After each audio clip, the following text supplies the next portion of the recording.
Olá, gente, boa tarde. Vamos continuando aqui o nosso Fala Sério. Nosso convidado já está aqui. Rubinho, prazer, seja Ei, bem-vindo. É um prazer prazer é ter meu, você boa com a tarde, gente. Lívia. Boa Tudo bom? tarde, tudo ótimo. Então, Rubinho, se apresenta um pouco aí para a gente conhecer melhor, antes da gente dizer o nosso tema de hoje. Tomando aqui um cafezinho. Meu nome é Rubens, mas pode me chamar de Rubinho. No Shalom todo mundo só me chama de Rubinho.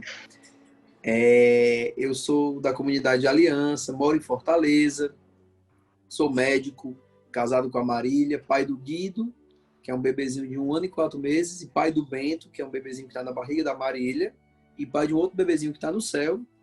E eu gosto muito de estudar a história da igreja, a história e a doutrina social da igreja. E aí é sobre isso que a gente vai conversar hoje, né? É sim.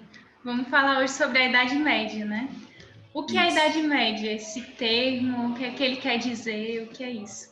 Bem, esse termo ele foi cunhado, né? Ele foi inventado não dentro da Idade Média, mas depois da Idade Média, naquele movimento que se chamou o Iluminismo. O que é que eles diziam? Né, que houve a Idade Antiga, que era a Idade Clássica, né, a Roma Antiga, a Grécia Antiga, né, e depois houve a Idade Moderna, que é o Renascimento, que é o Iluminismo, que é o Racionalismo, Uhum. e o que está no meio, esses 1000 anos que estão no meio. Aí diz, então esses 1000 anos são a Idade Média. É basicamente o hiato entre um e o outro. Mas essa própria denominação é uma denominação de cunho negativo. Entendeu? É o que ficou no meio, entre um momento grande e outro momento grande. É por isso que recebe aquele apelido, né? Muito infeliz de Idade das Trevas, quando a gente sabe que não houve nada disso, né? Foi uma Uhum. Idade das Luzes, na verdade. Sim. Então, como a nossa proposta é de trás para frente, falando de Idade Média, muita gente pergunta, Lívia, e a Inquisição?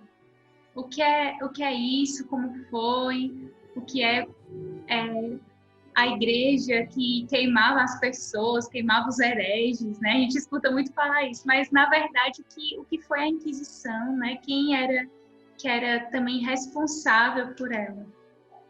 Pronto, a Inquisição, ela na verdade foi um tribunal de misericórdia. Como assim um tribunal de misericórdia? Exatamente. Um tribunal criado pela igreja para salvar as pessoas. De que forma? Aí agora eu vou te explicar.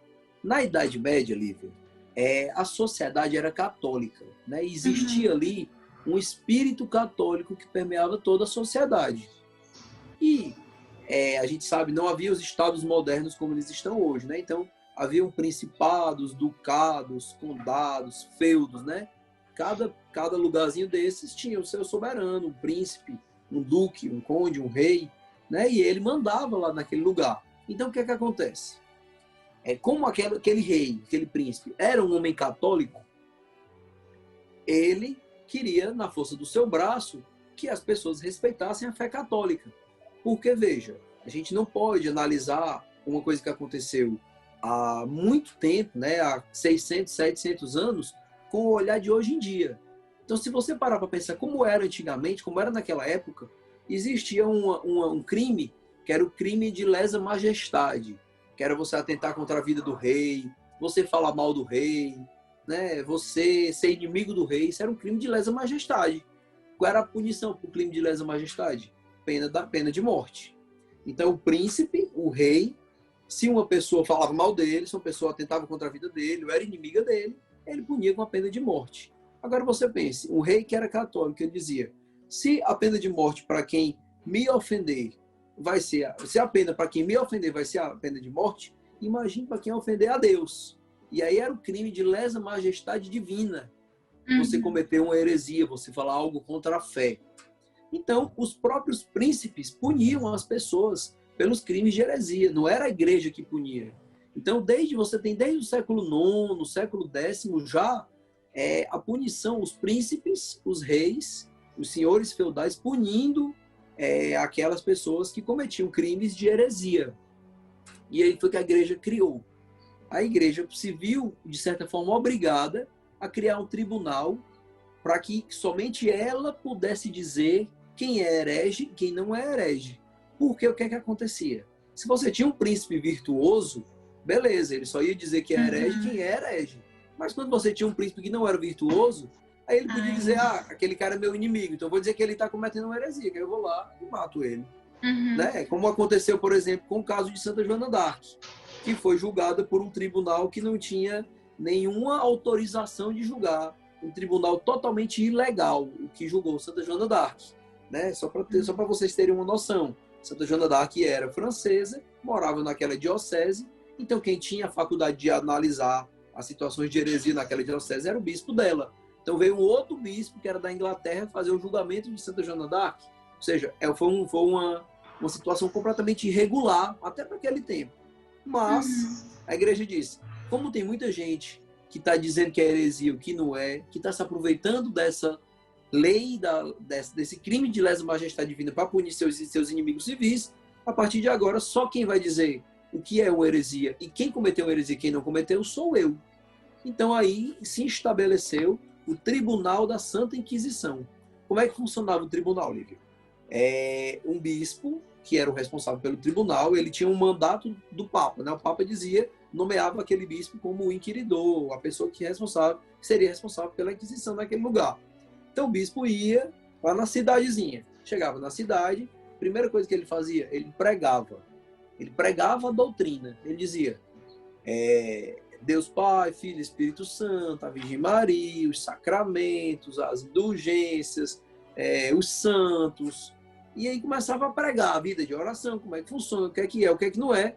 E no final da pregação ele dizia, pronto, agora está aberto o tribunal. Quem das pessoas que tinham escutado a pregação, né, da sociedade inteira, quem souber de alguém que está pregando alguma coisa contrária a isso, venha fazer a denúncia. E aí ele ficava lá uma semana, lá naquela cidade. As pessoas vinham e faziam as denúncias. Meu vizinho estava falando que era o contrário. Meu vizinho estava falando que Jesus não era Deus. O outro estava falando que Nossa Senhora não é virgem. Aí chegava lá para o bispo chamava a pessoa e dizia, a doutrina é assim, a igreja ensina que Jesus é igual a Deus, na mesma substância que Deus, que o Pai. Você acredita nisso? O cara dizia, não, eu não sabia, eu achava que era mais ou menos, eu tinha escutado falar que era diferente. Mas pronto, a igreja está dizendo que é assim, e aí? Aí o cara dizia, não, tudo bem, então se a igreja está dizendo, eu acredito. Então pronto, está absolvido, pode ir embora para casa. Se o cara disser só, veja bem, eu não sou nem católico, eu sou um forasteiro, não tenho nada a ver com a religião de vocês. A igreja, então tá bom, vai-se embora. Mesmo jeito que o Tribunal da Inquisição só julgava católicos. E no terceiro caso, a pessoa dizia, na verdade, assim, você está dizendo que é, seu bispo, mas eu entendo diferente, eu vou continuar pregando na minha igreja, eu sou o padre dessa igreja, vou continuar pregando assim. Então pronto, você é um herege. Aí, o bispo dizia, ele é um herege. E, dito isso, ele estava entregue para o poder civil, para o poder secular, para o poder temporal, que era o príncipe, que era o conde, que era o duque, que era o senhor feudal. E aí ele executava a pena de acordo com a pena estabelecida por ele naquele lugar em que ele governava. Às vezes a pena era prisão, às vezes a pena era uma chicotada, às vezes era pena de morte, às vezes a pessoa era punida severamente, né, com castigos físicos, e representava-se, fazia-se um boneco de palha e tocava fogo no boneco de palha para simbolizar a punição que aquele cara estava sofrendo. Então existiam penas diversas, né? E não era a igreja que aplicava a pena, quem aplicava a pena era o poder civil. A igreja criou esse tribunal justamente para que não houvesse excesso de punição para aqueles casos que não eram heresias, entendeu? Foi mais ou menos essa a ideia do Tribunal da Inquisição. Claro que houve lugares em que a Inquisição foi mais rígida, houve lugares em que o Estado se apropriou da Inquisição, como esse exemplo que eu dei de Santa Joana d'Arc, e há muitos casos de desinformação também. Por exemplo, Lívia, a gente, não sei se, creio que você não, mas muita gente, que com certeza está escutando a gente aqui, já ouviu falar que Galileu Galilei morreu queimado na fogueira pela Igreja Católica, porque ele não dizia que a Terra estava no centro do universo. Né? Isso é uma mentira pura. Galileu Galilei, ele morreu, sabe como? Ele morreu de velho, na casa dele. Quem estava do lado dele era uma filha dele que era freira. Antes dele morrer, ele recebeu uma bênção do Papa, recebeu os sacramentos e ele morreu chamando o nome de Jesus. Então não existe esse negócio de que Galileu, sim. E ele foi condenado pela Inquisição, sim ou não? Foi. Sabe qual foi a pena dele? A pena dele foi rezar os 7 salmos penitenciais uma vez por semana por 3 anos. Essa foi a pena dele, imposta pela igreja para ele. Ou seja, tem nada a ver com a desinformação que se escuta por aí. Entendeu? Sim. Voltando um pouquinho, muito bom ouvir falar Voltando um sobre pouco isso, mais. né? A gente abre muito a nossa mente, né? Esclarece muitos preconceitos que às vezes até mesmo a gente traz, né? Sobre a igreja por Isso. falta de informação mesmo, né? Voltando um pouquinho, vamos falar sobre o cisma do Oriente. Do Ocidente Do ou do Oriente? Ocidente. Deixa eu olhar aqui. Do Ocidente, sim, sim. Tá certo. Pronto, pois eu vou te contar. Eu vou juntar 2 assuntos, que é o cativeiro de Avignon e o cisma do Ocidente, certo? O que foi que aconteceu? Havia um rei na França, que era o rei Filipe o Belo, né? É muito conhecido, é o rei Filipe o Belo. O rei Filipe o Belo, ele raptou o Papa, levou o Papa de Roma para morar na França, certo? E aí, o Papa morreu, foi eleito um Papa francês. E aí o Papa se estabeleceu em Avignon e ficou morando em Avignon. E aí foram mais ou menos 70 anos em que o papado aconteceu, o papado existiu em Avignon e não em Roma. E esse período de 70 anos é chamado de cativeiro de Avignon. Houve nesse período alguns papas que quiseram voltar para Roma, mas eles não tiveram força, porque o rei da França, né, fazia certas imposições de que ele ficasse lá em Avignon e tal. Então, aconteceu isso. Só que apareceu uma santinha chamada Santa Catarina de Sena. Santa Catarina de Sena, ela era a 24ª filha. Ou seja, na verdade eram 2, né? Ela era a 23ª e 24ª, porque eram gêmeos. A mãe dela teve 23 gravidezes, na 23ª nasceram gêmeas. Ela e outra irmã, né? E aí, ela era uma analfabeta da Ordem Terceira de São Domingos e ela era uma mulher muito de Deus. E ela se incomodava pelo fato de que o Papa morava em Avignon e não morava em Roma. Então, o que é que ela fazia? Ela mandava cartas, não que ela escrevesse as cartas, porque ela era analfabeta, ela ditava as cartas e alguém transcrevia as cartas dela, ela mandava cartas para o Papa, pedindo ao Papa que voltasse para Roma, porque o lugar do Papa é em Roma.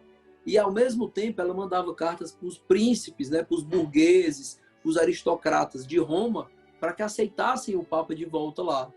E aí, até que um belo momento, ela convenceu o Papa. E o Papa voltou para Roma. Show de bola. Foi o que aconteceu com esse Papa? Morreu. Quando elegeram um outro Papa, elegeram um Papa que ele não era muito, digamos assim, ele não era muito simpático.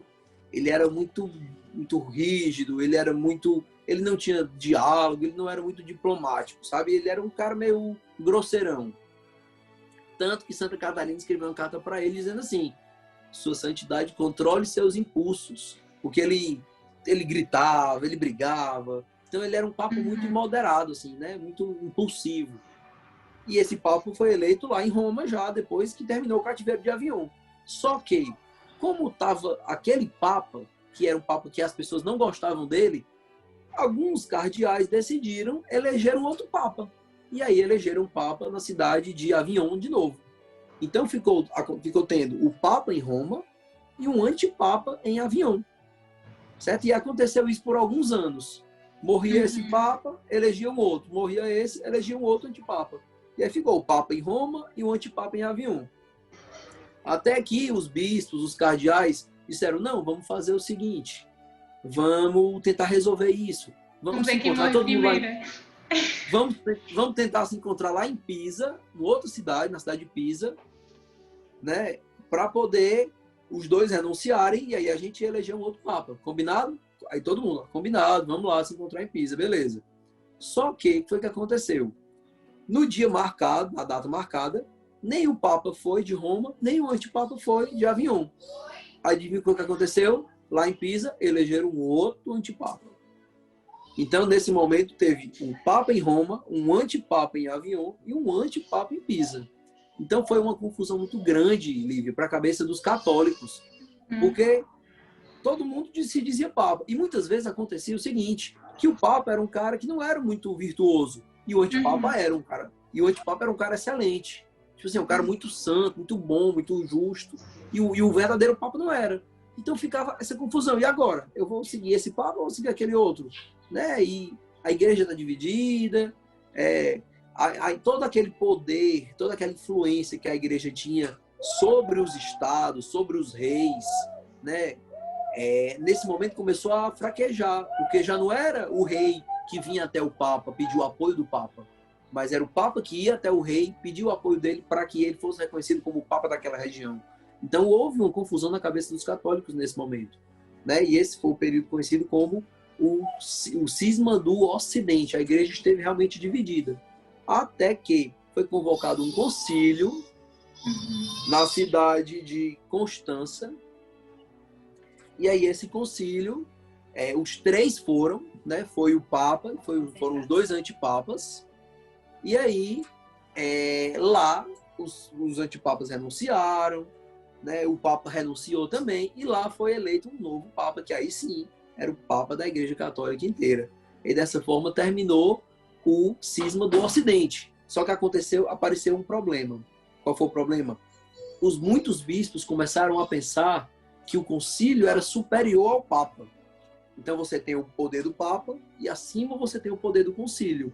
Então estabeleceram o seguinte: de pouco em poucos anos, né, de tanto em tanto tempo, o Papa vai ter que convocar um concílio. Que aí o concílio, que é um órgão superior, vai decidir sobre as questões, como é que vão ficar as coisas da igreja. Né? E essa foi uma heresia chamada de conciliarismo. Quando foi o Papa seguinte, ele convocou o concílio, como estava lá estabelecido que deveria ser convocado. Aí quando chegou lá no concílio, ele já disse, não existe isso. O poder do Papa é superior ao do concílio. E aí encerrou a heresia do conciliarismo. No concílio que aconteceu em 3 lugares. Aconteceu em Basileia, depois em Ferrara e depois em Florença. O concílio foi mudando de lugar. É um concílio que teve 3 sedes. E aí, com isso, a gente terminou o cisma do Ocidente e terminou também a heresia do conciliarismo. Certo. Entendeu? Entendi. Aí agora você falou no início sobre a Idade Média, que é conhecido como a Idade das Trevas e tudo, mas paradoxalmente foi o tempo no qual surgiram as universidades, né? Então fala um pouquinho para a gente sobre isso, sobre o surgimento das universidades, como aconteceu e qual a importância da igreja nesse surgimento. Pronto. Na verdade, esse termo Idade das Trevas, né, como eu disse, é um termo completamente infeliz. A Idade Média não foi de jeito nenhum a Idade das Trevas. Então você que está escutando a gente aqui, onde você escutar que a Idade Média foi a Idade das Trevas, você logo pergunte: em que idade surgiram as universidades? Né? E em que idade surgiu o método científico? Né? Em que momento da história surgiram grandes desenvolvimentos da ciência? Né? Muitas coisas aconteceram na Idade Média, não foi idade. Em que momento da história da humanidade surgiu o pensamento da economia moderna? Foi também na Idade Média. Então, muita coisa aconteceu na Idade Média. Ela não é de jeito nenhum a Idade das Trevas. Justamente, você colocou aí agora, as universidades surgiram na Idade Média. Por quê? Porque apareceram umas heresias na Idade Média, que foram heresias propagadas por pessoas muito simples, pessoas penitentes, né? Pessoas que viviam sacrifício, pessoas que aparentavam ter muita virtude, né? Essa heresia foi conhecida como a heresia dos albigenses, ou então o catarismo.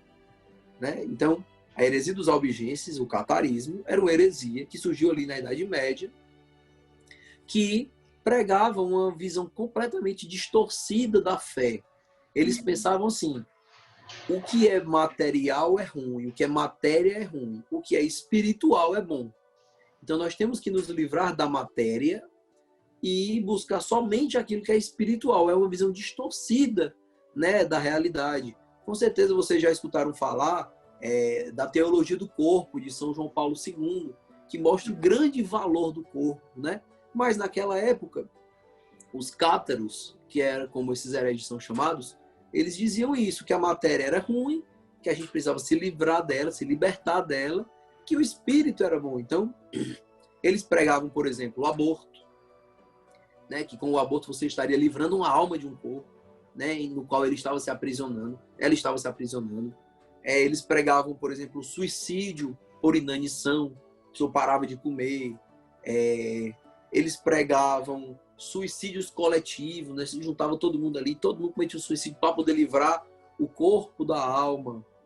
Eles pregavam a devassidão sexual, porque eles diziam, não importa o que você faça com esse corpo aqui, o que importa é o espírito, o que importa é o conhecimento que eleva o espírito.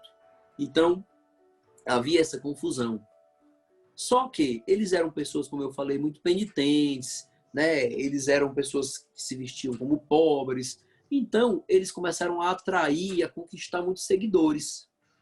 E Deus suscitou nesse momento ordens de católicos, né? Ordens cristãs mendicantes, né? Ordens de mendigos, né? Que aí a gente tem como exemplos principais os franciscanos de São Francisco de Assis, os dominicanos de São Domingos de Gusmão, os cartuchos de São Bruno, a Ordem dos Carmelitas, que depois foi reformada por Santa Teresa de São João da Cruz, né? A Ordem dos Monges de Santo Agostinho, que surgiu, embora Santo Agostinho tenha vivido muito tempo antes, mas surgiu ali naquele período, a Ordem Mendicante, ligada a Santo Agostinho. Então, muitas ordens mendicantes que surgiram naquele período, suscitados por Deus, né, pelo Espírito Santo, que conduz a igreja, para combater essas heresias.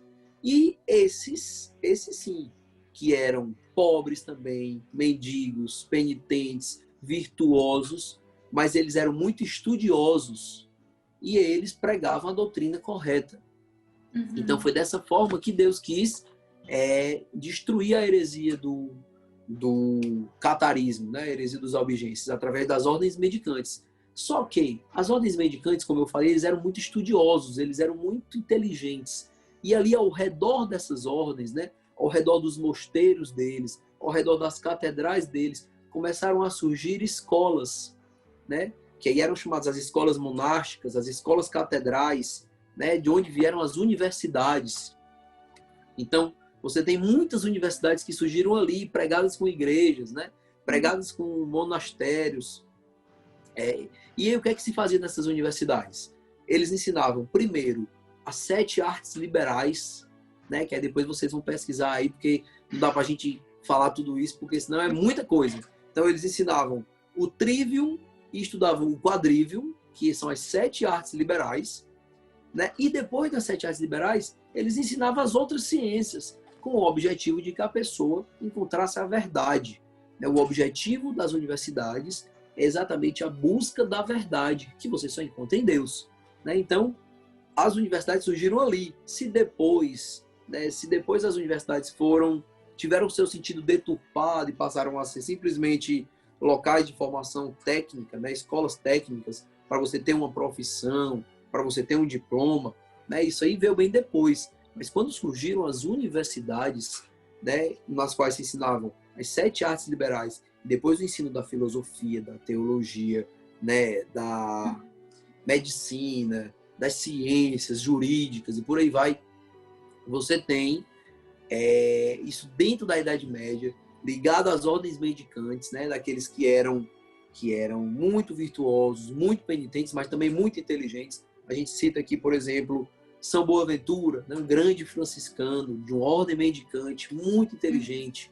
Você cita também Santo Tomás de Aquino, né, que é uma pérola na igreja, né, de sabedoria, né, de inteligência, né, um grande santo chamado Doutor Angélico, né? Então, Santo Tomás de Aquino, também chamado de Doutor Comum, porque tudo aquilo que ele falou, se não tivesse sido expressamente contradito pelo magistério, faz parte da nossa fé. A gente tem a Suma Teológica, Suma contra os Gentios e tantos escritos de Santo Tomás de Aquino, né? Que era também membro de uma ordem mendicante, era dominicano. E apagou aqui, não sei. Voltou. Então, pronto. Então, assim, é isso. As universidades surgiram nesse período. Certo. Então, gente, a gente vai terminar esse episódio aqui. E vai continuar falando sobre a Idade Média, porque são 1000 anos, né? É um tempo muito longo. Então, a gente vai continuar esse assunto maravilhoso. Você fica aí aguardando na semana que vem, já fica tudo preparado. E semana que vem a gente se encontra. Até mais. Beijo, Shalom. tchau. Tchau.